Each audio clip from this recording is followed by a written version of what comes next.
परमात्मने नमः। ओम श्री ऋषिभ्यो नमः।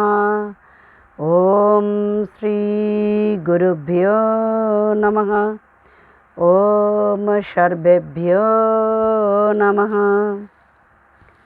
ओम सबाई भालो आছেন? সবাইকে সুস্বাগতম। ওয়েলকাম টু মাই চ্যানেল যোগ ও মায়া। সবাই ভালো থাকুন, সুস্থ থাকুন, এই প্রার্থনা নিয়ে আজকের আলোচনা শুরু করছি। অনিদ্রাজনিত সমস্যা দূর করার উপায়, হাউ টু কিওর ইনসমনিয়া। দেখুন, ঘুম আমাদের প্রত্যেকটা প্রাণীর প্রয়োজন। প্রত্যেকটা প্রাণীর স্বাভাবিক বিশ্রামের প্রক্রিয়াই হচ্ছে ঘুম। যদি আমাদের ঘুম ঠিক না হয় তাহলে আমাদের শরীর এবং মন প্রভাবিত হয়।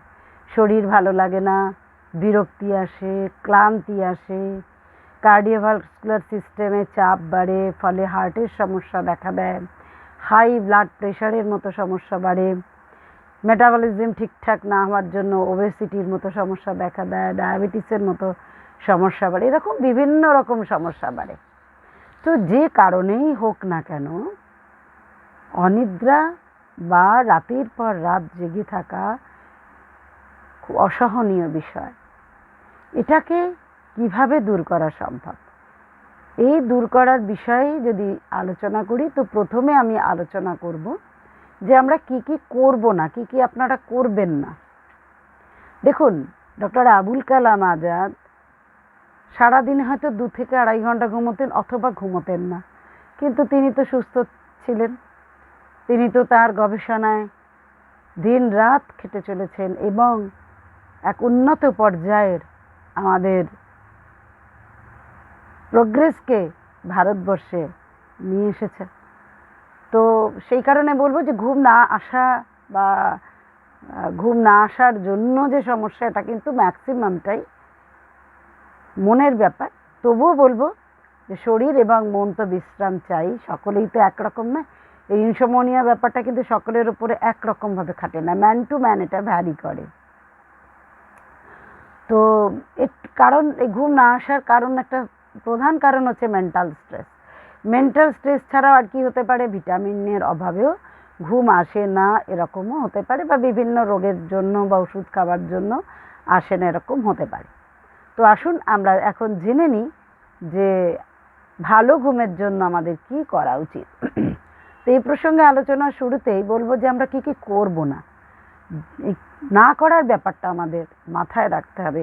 তাহলেই ধীরে ধীরে আমরা যেটা করা উচিত সেই প্র্যাকটিসটাও নিজেরা করে নিতে পারবো। প্রথম কথা হচ্ছে, আমরা দিনের বেলা ঘুমোবো না। আপনারা কেউ দিনের বেলায় ঘুমোবেন না। আমরা দিনের বেলা একটা যেন ঘুমোনোটা মনে হয় না ঘুমোতে পারলে শরীর ভালো লাগছে না, এরকম একটা ব্যাপার হয়ে যায়। কিন্তু দিনের বেলায় ঘুমোলে রাতের ঘুম আসতে দেরি হয়, অথবা রাত্রিবেলা ঘুম হলেও ঘুম ভেঙে যেতে পারে। 2 নম্বর কি, ঘুমোনোর আগে রাতের খাবার বেশি করে না খাওয়া আর জল বেশি পান না করা। এই প্রসঙ্গে একটা কথা বলবো যে খাদ্যাভ্যাস নিয়ে আমি একদিন আলোচনা অবশ্যই করব। খাদ্যাভ্যাসের কথা যদি বলি তাহলে বলবো যে সকালের খাবার খেতে আমাদের রাজার মতো, দুপুরের খাবার খেতে, যেটাকে লাঞ্চ বলি, সেটা হচ্ছে রানীর মতো, আর রাতের খাবার খেতে হয় একজন বেগারের মতো বা ভিখারির মতো। যত কম খাওয়া যায় ততই ভালো। তো সেই কারণে আমরা বেশি খাবার খাবো না বা জল বেশি পান করব না। 3 নম্বর পয়েন্ট কি, যে ঘুমোবার আগে অ্যালকোহল বা ক্যাফেইন জাতীয় দ্রব্য গ্রহণ করবেন না। অ্যালকোহল ইত্যাদি কি করে, আমাদের স্লো ওয়েভ স্লিপ এবং REM অর্থাৎ র্যাপিড আই মুভমেন্টকে হ্রাস করে দেয়, কমিয়ে দেয়, ফলে আমাদের ঘুমের ক্ষেত্রে একটা ব্যাঘাত আসে। আর ক্যাফেইন কিসে থাকে, চা কফিতে ক্যাফেইন পাওয়া যায়। চা কফি যদি আমরা খাই তাহলে কিন্তু আমাদের ঘুম আসে না, কারণ এই যে ক্যাফেইন, এটা শরীর থেকে বেরিয়ে যেতে প্রায় 6 ঘন্টার মতো সময় লাগে। তাই সন্ধ্যেতেই খাই বা রাতেই খাই, তো সেটা ঘুমের ওপর একটা প্রভাব অবশ্যই ফেলে। তো সেই কারণে আমরা এটা খাবো না। দেখবেন আমরা যখন রাত্রিবেলা পড়াশোনা করেছি বা পরীক্ষার জন্য রাত জেগেছি, আমরা কেন অনেকেই খেয়েছে চা বা কফি, বেসিক্যালি কফিটাকে প্রেফার করেছে, কারণ এটা খেলে কি হয়, ঘুম আসে না, সহজে ঘুম আসে না। সেই কারণে আমরা এটার থেকে দূরে থাকবো। 4 নম্বর পয়েন্ট কি? শোয়ার সময় কোনো রকম দুশ্চিন্তা করবেন না। No anxiety. অ্যাংজাইটি তো আমাদের জীবনে থাকবেই, কিন্তু সেটা শোয়ার সময় না। সারাদিনও মানে কোনো না কোনো এক সময় সেই দুশ্চিন্তা নিয়ে তার সমাধানের উপায় নিশ্চয়ই খুঁজে নেবেন, তো শোয়ার সময় না। 5 নম্বর কি? ঘুমোবার আগে মোবাইল ফোন, টিভি এসব দেখবেন না, কারণ এর যে জোরালো আলো, এতে কি হয়, আমাদের পিনিয়াল গ্ল্যান্ড থেকে মেলাটোনিনের উৎপাদন কমিয়ে দেয়, ব্রেন আমাদের সজাগ হয়ে যায়, ফলে ঘুমের ব্যাঘাত ঘটে। 6 নম্বর কি? ঘুম না আসলে জোর করে বিছানায় যাবেন না। হয়তো শুলেন 10 মিনিট, 15 মিনিট, 20 মিনিটে ঘুম এলো না, উঠে পড়ুন। উঠে পড়ে কি করবেন সেটা আমি পরে জানাবো, কিন্তু জোর করে শুয়ে থাকবেন না। জোর করে শুয়ে থেকে এপাশ ওপাশ সেপাশ করলে আরও উত্তেজনা বেড়ে যায়, টেনশন আরও বেড়ে যায়। 8 নম্বর কি? ঘুম না এলে বারবার ঘড়ি দেখবেন না। এই 12টা বেজে গেল, এই 1টা বেজে গেল, এই 2টো বেজে গেল, আমার এখনো ঘুম আসছে না। এই যত ঘড়ি দেখবেন তত টেনশন বাড়বে। তাই ঘড়ির সময় দেখার দরকার নেই, উত্তেজনা বাড়িয়ে প্রয়োজন নেই। 9 নম্বরটা কি? 9 নম্বর হচ্ছে যে কম করে 8 ঘন্টা ঘুমোতেই হবে। আমাদের আছে না 7-8 ঘন্টা ঘুমোলে আমরা বিশ্বাস করি যে আমাদের শরীর মনটা একদম ফ্রেশ হয়ে যায়। তো এই ব্যাপারটা সত্য হলেও ঘুমোতেই হবে। আমার 8 ঘন্টা ঘুম হলো না, আমার তার থেকে কম হলো, তাহলে আমাদের কি হবে, আমার শরীর হয়তো খারাপ হয়ে যাবে, পরের দিন হয়তো আমি ঠিকঠাক করে কাজ করার শক্তি পাবো না। এই সব নিয়ে চিন্তা করবেন না, একদমই এসব নিয়ে চিন্তা করবেন না। 10 নম্বর পয়েন্ট কি? যে কোনো রূপ নেশাজাত দ্রব্য, সে ওয়াইন হোক, সে সিগারেট হোক, সে বিড়ি হোক, সে তামাক জাতীয় কোনো দ্রব্য হোক, এই নেশাজাত দ্রব্যের ব্যবহার অবশ্যই করবেন না। তাহলে কিন্তু আপনারা 100% গ্যারান্টি ঘুমের ক্ষেত্রে ব্যাঘাত ঘটবে না। এবার বলবো যে ভালো ঘুমের জন্য আপনি কি কি করবেন। 1 নম্বর পয়েন্ট, একটা নির্দিষ্ট টাইমে শুতে যাবেন আর নির্দিষ্ট সময়ে ঘুম থেকে উঠবেন। 2 নম্বর, শুতে যাবার আগে কুসুম কুসুম গরম জলে স্নান করতে পারেন, অথবা হাত পা মুখ ওই কুসুম কুসুম গরম জলে ধুয়ে নিতে পারেন। ধুয়ে নিলে কি হবে, ব্লাড সার্কুলেশনটা বাড়ে, আমাদের শরীরটা একটু ফ্রেশ হয়ে যায়, জড়তাটা কেটে যায়, ফ্রেশ লাগে। একটু হাত পা মুখ ধুলে একটু ফ্রেশ লাগে না, স্নান করলে আরও বেশি ফ্রেশমেন্টটা আসে। 3 নম্বর কি? শুতে যাবার আগে 1 গ্লাস গরম দুধে হাফ চামচ বা 1 চামচ টারমারিক পাউডার বা হলুদ গুঁড়ো মিশিয়ে পান করবেন। দুধে থাকে ট্রিপ্টোফ্যান। ট্রিপ্টোফ্যান ঘুমের জন্য উপকারী, এতে ভালো ঘুম হয়। 4 নম্বর কি? রাতের খাবার অর্থাৎ ডিনার করার কমপক্ষে 2 ঘন্টা বাদে শুতে যাবেন। তার আগে কি করবেন? পায়চারি করবেন, বজ্রাসন করবেন, একটু হাঁটাহাঁটি করবেন, খাবার পরে বজ্রাসন করবেন, তারপরে শুতে যাবেন। খাবার পরে বজ্রাসন হজম শক্তির জন্য ভীষণ উপকারী। যারা বজ্রাসনে বসতে পারেন না তারা অন্তত সোজা হয়ে কিছুক্ষণ চোখ বন্ধ করে বসবেন। 5 নম্বর কি? সঠিকভাবে বায়ু চলাচল করে এমন ঘরেই শোবেন যাতে করে ফ্রেশ এয়ারটা চলাচল করে। 6 নম্বর, vitamin D, tryptophan, magnesium, calcium, vitamin B12 এই রকম পুষ্টিগুণ সমৃদ্ধ খাবার গ্রহণ করবেন। 7 নম্বর, যাদের রাতে ঘুম না আসার সমস্যা আছে তারা ঘুমোবার 3-4 ঘন্টা আগেই খাবার খেয়ে নেবেন।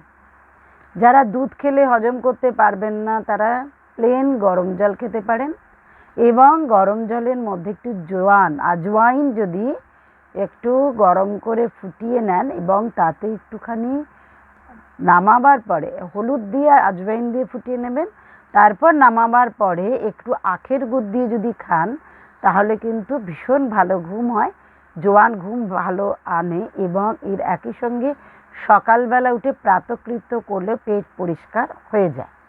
তাই এটাকে ব্যবহার করতে পারেন। যদি কেউ মনে করেন যে এই গুড় বা হলুদ এগুলো হাতের কাছে পাচ্ছেন না বা জোয়ানটা পাচ্ছেন না, যতক্ষণ না পাচ্ছেন ততক্ষণ প্লেন হালকা কুসুম কুসুম গরম জলও ব্যবহার করতে পারবেন, কোনো অসুবিধা নেই।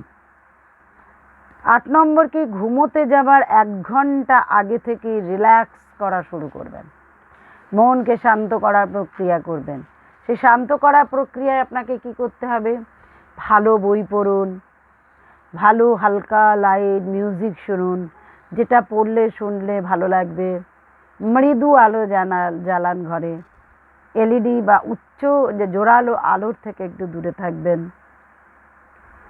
আর 10 নম্বর কি বলবো, সর্বোপরি প্রতিদিন যোগাভ্যাস করুন, প্রতিদিন যোগাভ্যাস করুন, ভস্ত্রিকা করুন, অনুলোম বিলোম প্রাণায়াম করুন, যোগ নিদ্রা অভ্যাস করুন, ওম চ্যান্টিং অভ্যাস করুন, আমাদের মাস্টার পয়েন্টে আকুপ্রেশার দিন রিং ফিঙ্গারের ওপরে, আমি দেখিয়ে দিচ্ছি আপনাদের। এবং প্রতিদিন রাতে শুতে যাবার সময় ওম চ্যান্টিং শুনুন, অথবা নিজে শুনুন এবং করুন, অথবা বলবো না, শুনুন এবং নিজে রোজ ওম চ্যান্টিং করুন। কিভাবে করবেন সেটাও আমি বলে দিচ্ছি। এবং ভোরবেলা উঠেও, ঘুম থেকে উঠেও ওম চ্যান্টিং অভ্যাস করুন। কিভাবে করবেন, 2-3টে জিনিস দেখিয়ে দিই। ডিপ ব্রিদিং তো অবশ্যই করছেন, সকালবেলা উঠে যোগাভ্যাস করতে পারেন, সন্ধেবেলা যোগাভ্যাস করতে পারেন, কিন্তু খেয়াল রাখবেন লাঞ্চের পরে অন্তত 3 থেকে 5 ঘন্টা, ডিপেন্ড করে কে কতটা খাবার গ্রহণ করছেন তার উপরে, সেই জন্য বললাম 3 থেকে 5 ঘন্টা পরে আপনারা যোগাভ্যাস শুরু করতে পারেন। আর সকালবেলা অবশ্যই করতে পারেন। সারা দিনেও কিছু না কিছু এক্সারসাইজ আমরা করতেই পারি, জয়েন্ট মুভমেন্ট করলে জয়েন্টগুলো আমাদের সচল থাকে, তাই সেই কারণে জয়েন্টগুলো মুভমেন্ট করবেন। কোনো একটা প্রয়োজন হলে আসন করতে পারেন, কিন্তু খেয়াল রাখবেন যে ভরা পেট যেন না থাকে। ডিপ ব্রিদিং করবেন, সোজা হয়ে বসে চোখ বন্ধ করে, যে কোনো আসনেও ডিপ ব্রিদিং করা যায়, যে কোনো ফিগারে ডিপ ব্রিদিং করা যায়, চোখ বন্ধ করেও ডিপ ব্রিদিং করা যায়। আপনি অফিস করুন, আপনি চাকরি করুন, আপনি ব্যবসায় যান, যেখানে খুশি করুন। এরকম নয় যে হ্যাঁ শতরঞ্জি পেতে বা চাদর পেতেই করতে হবে, আপনি চেয়ারে বসেও করতে পারেন। কারণ যাদের হাঁটুর সমস্যা আছে তারা তো মাটিতে বসে করতে পারবেন না, তাদের উঁচু জায়গায় বসে করতে হবে, চেয়ারে বসে করতে পারেন, কোনো অসুবিধা নেই। চোখ বন্ধ করুন, আপনি যে যেখানেই থাকুন চোখ বন্ধ করে ডিপ 2টো নাক দিয়ে শ্বাস ভরে নেবেন, 2টো নাক দিয়েই ছাড়বেন। প্রথম যদি কনজেশন থাকে নাকের ভেতরে বা অন্য কোনো কারণে, তাহলে হয়তো নাক দিয়ে ছাড়া বা নেওয়ার ক্ষেত্রে একটু অসুবিধা হতে পারে। সেক্ষেত্রে আপনারা কি করবেন, চোখ বন্ধ করে শ্বাস নেবেন নাক দিয়ে, আর ঠোঁটের মাঝখানটা সরু ফাঁক করবেন, সেই সরু ফাঁক করে সেখান দিয়ে ধীরে ধীরে শ্বাসটা ছাড়বেন।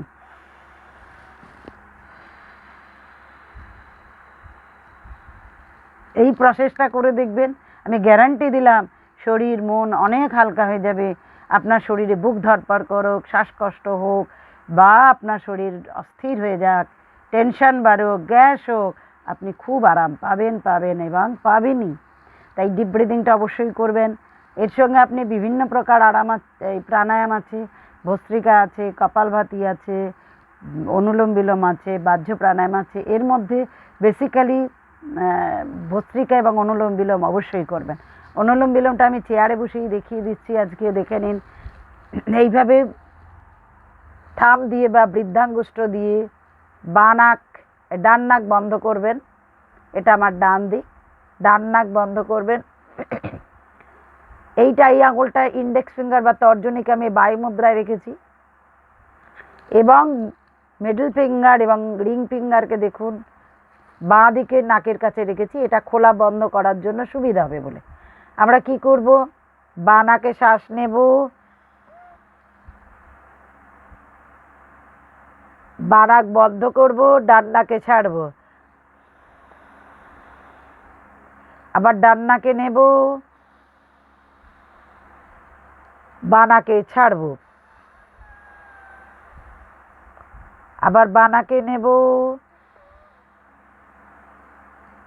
ডান নাকে ছাড়বো।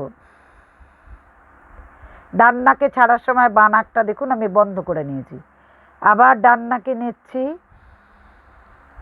বাঁ নাকে ছাড়বেন। এইভাবে লাগাতার করুন। আপনার সেন্ট্রাল নার্ভাস সিস্টেমকে কন্ট্রোল করে অনুলোম বিলোম প্রাণায়াম। তাই প্রতিদিন এটা করুন। আর একটা জিনিস দেখিয়ে দেবো বললাম, সেটা হচ্ছে মাস্টার পয়েন্টে আকুপ্রেশার। আমি নিজে এটা পরীক্ষিত, আমি করিয়ে তার অনিদ্রা মানে 1 মাসের মধ্যে ঘুমের ওষুধ ছাড়িয়েছিলাম। তাই সেই কারণে আমি বলছি ওম চ্যান্টিং করবেন, সেটাও দেখিয়ে দিচ্ছি। মাস্টার পয়েন্টে আকুপ্রেশার কোনটা? এটা আমাদের রিং ফিঙ্গার বা অনামিকা। এই বুড়ো আঙুলটা ঠিক এইখানটায় ধরবেন, এইভাবে 20 থেকে 40 বার এইভাবে প্রেস করবেন। আঙুলটা তুলে তুলে প্রেস না, আঙুলটা লাগিয়ে রেখেই প্রেস করবেন 20 থেকে 40 বার, 30 থেকে 40 বার এটাকে প্রেস করবেন। আর এই প্রেস করার সময় কি করবেন? প্রেস করার সময় ডিপ ব্রিদিং করবেন। এটা প্রেস করবেন আর নাক দিয়ে নেবেন, নাক দিয়ে ছাড়বেন, অথবা যেটা দেখালাম যে ঠোঁটটা ফাঁকা করে ফু দিয়ে ধীরে ধীরে ছাড়বেন। গ্যারান্টি ঘুম আসবেই। আর একটা যেটা বলছিলাম ওম চ্যান্টিং। সোজায় বসে চোখ বন্ধ করে রাত্রিবেলা ঘুমোতে যাবার সময় প্রথমে বজ্রাসন করে নেবেন, তারপরে সোজা হয়ে বসে ওম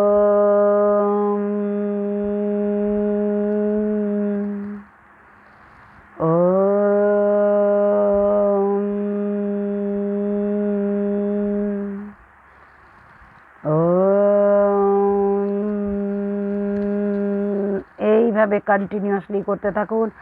ওই মাস্টার পয়েন্টে আকুপ্রেশার দিতে দিতেই আপনি কন্টিনিউ করতে থাকুন ওম চ্যান্টিং, তাহলেও হবে। আপনার চিন্তা নেই, রাতের পর রাত আপনাকে আর জাগতে হবে না। অনিদ্রা থেকে আপনি মুক্তি পাবেন পাবেন এবং পাবেন। আপনি ভালো থাকুন, সুস্থ থাকুন, আনন্দে থাকুন। ভালো লাগলে সাবস্ক্রাইব করুন, লাইক করুন, কমেন্ট করুন এবং শেয়ার করুন। সবাইকে প্রণাম, অভিনন্দন, শুভেচ্ছা এবং ভালোবাসা। সবাই খুব খুব ভালো থাকুন, সুস্থ থাকুন।